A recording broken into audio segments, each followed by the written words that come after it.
तो नमस्कार, राम राम दोस्तों हम आज पढ़ने वाले हमारे पॉलिटिकल साइंस में शक्ति, सत्ता और वैधता। वैसे हम लोगों को ये शब्द एक जैसे ही प्रतीत होते हैं, लेकिन इनमें काफ़ी अंतर पाया जाता है। तो ये शब्दावली राजनीतिक शब्दावली है। तो हम सबसे पहले पढ़ेंगे शक्ति के बारे में, ठीक है ना, क्योंकि हम इनमें आपसी संबंध भी देखेंगे बाद में, और इनमें क्या अंतर पाया जाता है हम वो भी चर्चा करेंगे। तो इसकी विस्तृत चर्चा करने वाले, और ये हमारे राजनीतिक विज्ञान में आता है, ये हमारे असिस्टेंट प्रोफेसर यूजीसी नेट सब में ये टॉपिक आपको मिलेगा। तो सबसे पहले देखते हैं, पहली बात तो ये एक राजनीतिक शक्ति की चर्चा होती है। यहाँ पर जब शक्ति की बात आती है तो यहाँ पर कौन सी शक्ति होती है? वो होती है राजनीतिक शक्ति, ठीक है ना। तो अब ये देखते हैं राजनीतिक शक्ति क्या है। यहाँ पर मैं शक्ति लिख रहा हूँ, इसका मतलब आपको समझना है कि राजनीतिक शक्ति ये होता है जब हम मानवीय व्यवहार को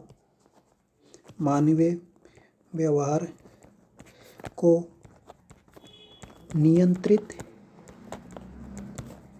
निर्देशित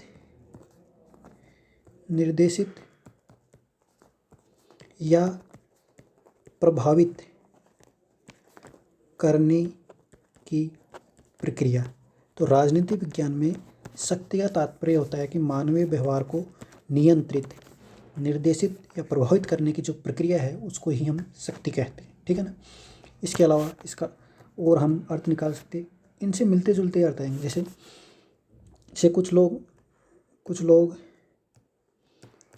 जो नहीं करना चाहते,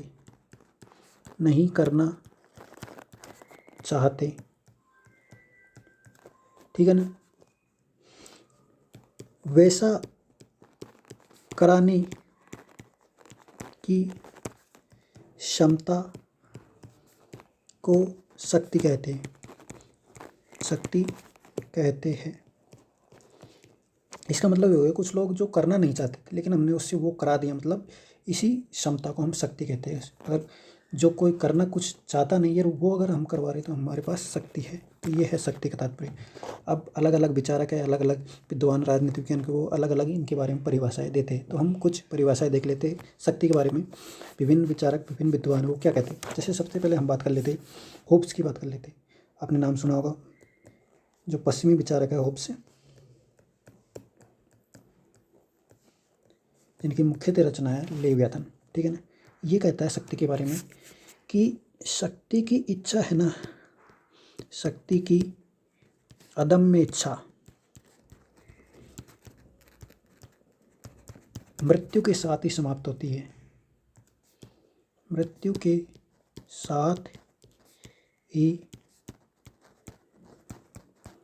समाप्त होती है। मतलब ये शक्ति ऐसी चीज़ है जिसकी इच्छा हम जीवन भर करते रहते हैं। तो ये सिर्फ मृत्यु के साथ ही समाप्त होने वाली इच्छा है। और इसके बारे में मॉर्गेनथाउ, एक महत्वपूर्ण अंतर्राष्ट्रीय राजनीति के विचारक है मॉर्गेनथाउ। इनकी बुक है पॉलिटिक्स अमंग नेशंस। ये बुक महत्वपूर्ण इसकी, पॉलिटिक्स अमंग नेशंस, ठीक है ना। ये क्या कहते हैं? ये कहते हैं मॉर्गेनथाउ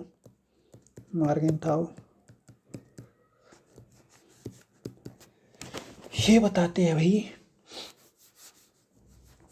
कि चाहे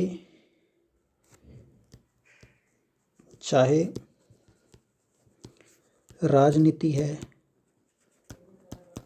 वो घरेलू हो या अंतर्राष्ट्रीय, दोनों ही शक्ति संघर्ष की प्रक्रिया है। शक्ति संघर्ष की प्रक्रिया है। मतलब इनका भी यही कहना है कि चाहे आप घरेलू क्षेत्र में हो चाहे अंतर्राष्ट्रीय क्षेत्र में राजनीति कर रहे हो, वहाँ आपको शक्ति के लिए संघर्ष ही मिलेगा। मतलब घरेलू क्षेत्र या अंतर्राष्ट्रीय दोनों में शक्ति संघर्ष चलता ही रहता है। शक्ति संघर्ष की प्रक्रिया है, राजनीति है वो। और एक और विचारक हम देख लेते हैं, क्योंकि विचारकों के कोटेशन आते हैं एग्जाम में। जैसे एक विचारक है बायरस्टेड नाम का, बायरस्टेड। ये कहता है, इसको सुव्यवस्था के रूप में देखता है। सुव्यवस्था ये कहता है कि जहाँ पर सुव्यवस्था मतलब पूरी व्यवस्था है, ऑर्डर है, तो वहाँ शक्ति होगी। जहाँ पर शक्ति नहीं है वहाँ व्यवस्था हो नहीं सकती। तो ये सुव्यवस्था के संदर्भ में इसको देखता है, ठीक है ना। तो इसके अलावा जैसे मार्गन था वो एक और इसके बारे में अपने विचार व्यक्त करता है। एक और ये इसके बारे में कथन कहता है कि दूसरे व्यक्ति के कार्यों व मस्तिष्क पर नियंत्रण शक्ति है। तो ये हमने विभिन्न विभिन्न विचारकों की शक्ति के बारे में हमने विचार देखे हैं।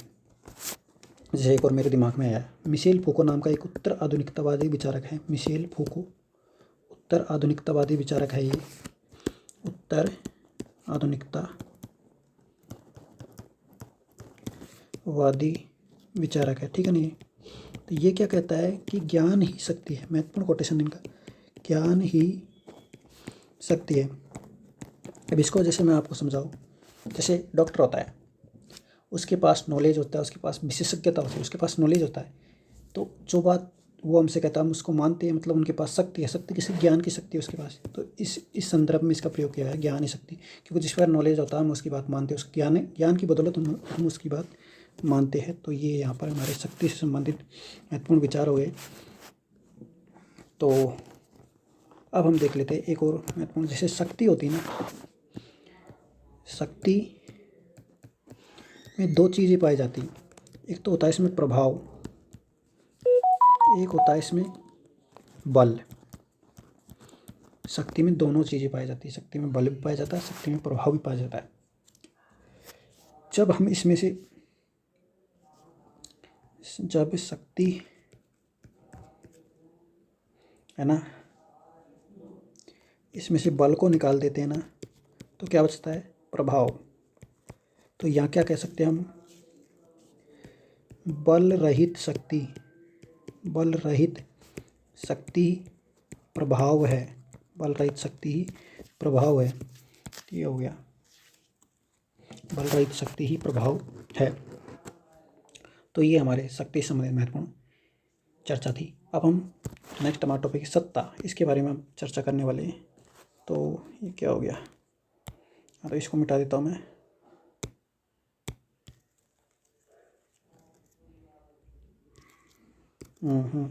बिल्कुल। अब सत्ता के बारे में हम चर्चा करने वाले हैं।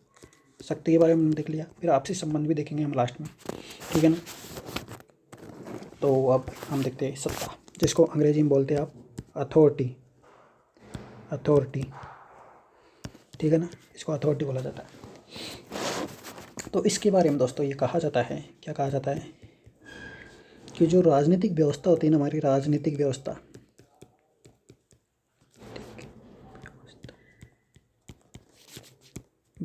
व्यवस्था रूपी शरीर की आत्मा कहा जाता है इसको। राजनीतिक व्यवस्था रूपी शरीर की आत्मा कहा जाता है इसको।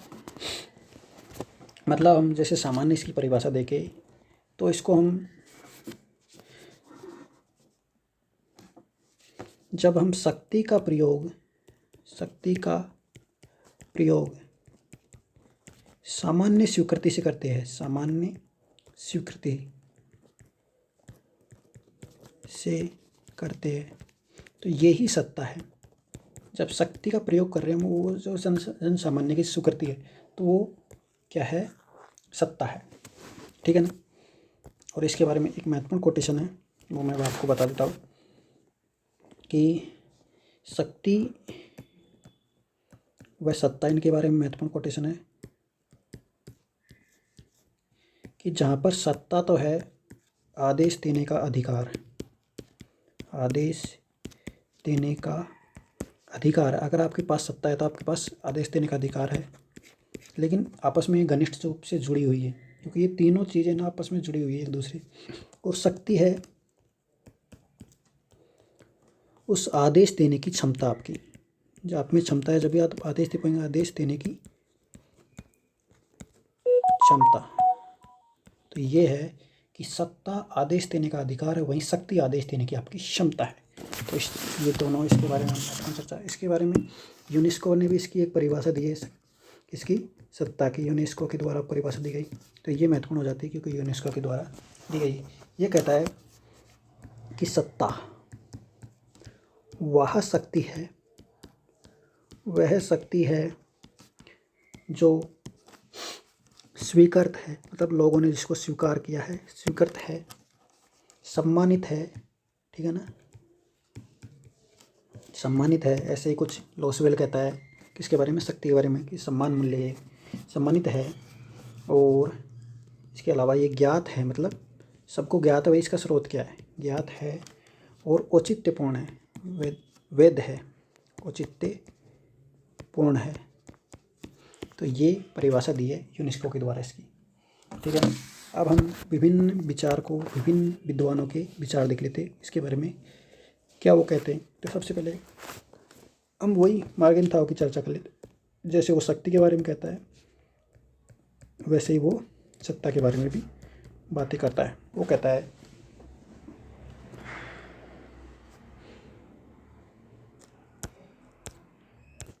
हाँ जी, मार्गेनथाउ की चर्चा कर रहे थे हम। मार्गेनथाउ क्या कहता है सत्ता के बारे में, ये कहता है कि राजनीति है ना, वो सत्ता संघर्ष के अतिरिक्त कुछ भी नहीं है, कि सब हर कोई सत्ता पाना चाहता है, तो सत्ता संघर्ष के अतिरिक्त कुछ भी नहीं है। राजनीति अतिरिक्त कुछ भी, अतिरिक्त कुछ भी नहीं है। तो मार्गेनथाउ कहता है, हमारा अंतर्राष्ट्रीय राजनीति के विचारक है, कि सत्ता है वो राजनीति है, वो सत्ता के संघर्ष के अतिरिक्त कुछ भी नहीं है। और चीन के एक महत्वपूर्ण जो राष्ट्रपति हुए इनके, माओ, ये क्या कहते हैं कि सत्ता बंदूक की गोली से निकलती है।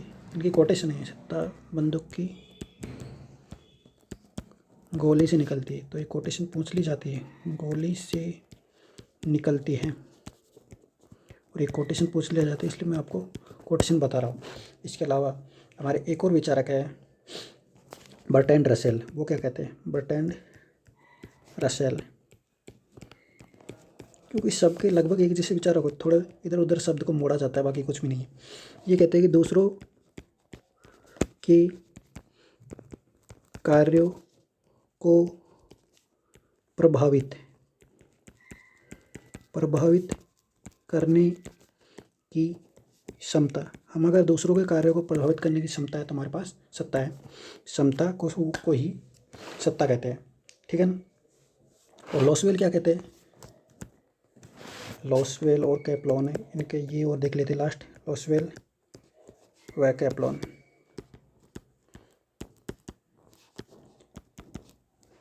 इसे कहते हैं कि ये औपचारिक शक्ति है, औपचारिक, मतलब इसको औपचारिकता मिल गई है, वो औपचारिक शक्ति है, शक्ति, ठीक है। सत्ता के बारे में कहते हैं ये कि ये औपचारिक शक्ति है, ठीक है। हमने विभिन्न विचारों के बारे में वो सत्ता के बारे में चर्चा की। इसके अलावा एक अथॉरिटी नाम से बुक भी है, वो भी आप ध्यान दीजिए का, जोसेफ राज, इनकी अथॉरिटी के नाम से ही एक बुक है।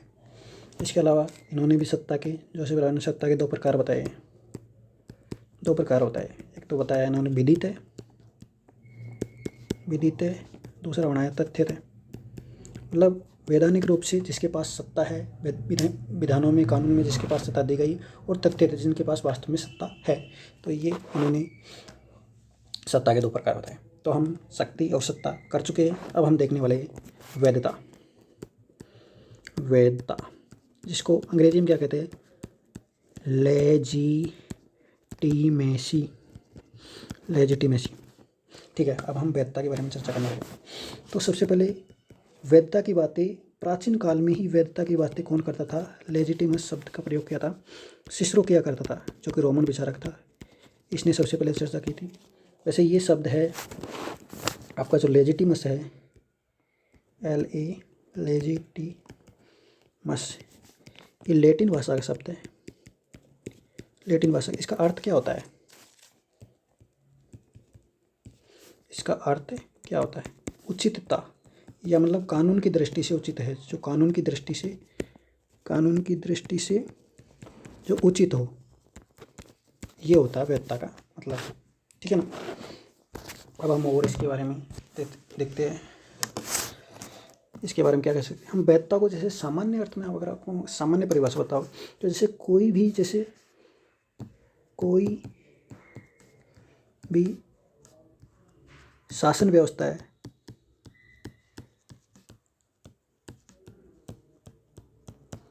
ताको मन से स्वीकार कर लेना। जब हम मन से एक्सेप्ट कर लेते किसी को, मन से स्वीकार कर लेना, मन से स्वीकार कर लेना वैधता है। जब हम किसी भी चीज़ को मन से स्वीकार कर लेते तो वहाँ पर हम उसको वैधता कहेंगे। जैसे मैं आपको बताऊँ, आप एक विद्वान है हमारे, विद्वान का नाम है J.H. सकार। ये क्या कहते हैं वैधता के बारे में? इनकी बुक बता देता हूँ मैं। Legitimacy in modern MODERN modern state. Legitimacy in modern state ये कहता है कि आज के समय में वैधता है ना, वैधता को विश्वास का विषय माना जाता है। ये कहते हैं कि आज के समय में वैधता को विश्वास का विषय माना जाता है। वो कहते हैं कि यदि लोगों के मन में विश्वास हो जाए कि वर्तमान संस्थाएं नैतिक दृष्टि से उचित है तो उन संस्थाओं को हम क्या कहेंगे? उन संस्थाओं को हम वैध कहेंगे। तो इतनी बड़ी परिभाषा का एक ही मतलब है कि जब हम किसी भी चीज़ को स्वीकार कर लेते हैं, हमने मन से, अंतर्मन से स्वीकार कर लेते हैं, तो वो वहाँ पर उसको वैधता मिल जाती। तो ये वैधता के बारे में हमारी चर्चा। अब हम देखते एक कोटेशन होती है इसके बारे में। एक जैसे कहा जाता है कि कोई भी व्यक्ति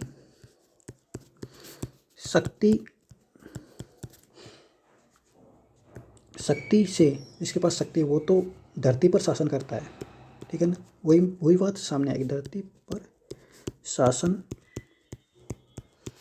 करता है, परंतु वैधता से वह लोगों के हृदय पर राज करता। हृदय का मतलब क्या हो गया? लोगों ने मन से स्वीकार कर लिया। तो ये महत्वपूर्ण कोटेशन है। कोई व्यक्ति अगर जिसके पास शक्ति है तो वो राज तो कर लेगा धरती पे, लेकिन वो जब तक जीवित रहेगा, जब तक कि लोग उसकी सत्ता को स्वीकार करेंगे, फिर वो उसको नहीं मानेंगे। लेकिन अगर किसी ने दिल पर राज कर लिया, किसी ने मन से स्वीकार करवा दिया शक्ति को, तो वो लंबे समय तक उनके दिल में रहती है। तो ये हो गई हमारी शक्ति, सत्ता और वैधता, ठीक है ना? अब इनका आपसी संबंध देख लेते हैं हम। आपसी संबंध, ठीक है ना? तो जैसे मैं आपको बताऊँ, शक्ति है ये, मैंने पहले भी कहा था, शक्ति में प्रभाव भी होता है और मतलब बल भी होता है। जब हम इसमें से बल निकाल देते सिर्फ प्रभाव रहता है। एक विचारक कहता है कि शक्ति सिर्फ मनोवैज्ञानिक होती है, जब हम उसका प्रयोग कर देते हैं शारीरिक रूप से तो वो हो जाता है बल। तो दृश्य रूप में तो ये क्या हो जाती है? बल हो जाता है। एक उपकरण है बल, तो क्या है? शक्ति का एक उपकरण है। मैं आपको यहाँ बताऊँ, बल, शक्ति और बल के बारे में पहले मैंने चर्चा नहीं की आपको। दूसरे से एक संबंध, जैसे शक्ति होती है, ये होती है मनोवैज्ञानिक। जब तक कोई आपके वैसे ही डर रहा है तो वो शक्ति है आपकी, लेकिन जब आप उसका प्रयोग कर देते हो किसी ऊपर तो वो हो जाती है शारीरिक हो जाती है, ठीक है ना? तो ये हो जाती है दृश्य, ये हमको दिखता है। बल हमको कोई प्रयोग करता है तो वो हमको दिखता है, लेकिन ये शक्ति होती है, मनोवैज्ञानिक होती है, अदृश्य होती है, दिखती नहीं है, अदृश्य रूप में ही ये काम करती रहती है। तो ये कहा जाता है शक्ति मनोवैज्ञानिक होती है, बल एक शारीरिक होता है। तो बल है इसका शक्ति का एक उपकरण है ये, ठीक है ना, उपकरण है। तो ठीक है, अब ये आपसी संबंध के बारे में देख रहे थे हम, वो मेरा पॉइंट था, मेरे को याद आ गया। आपसी संबंध,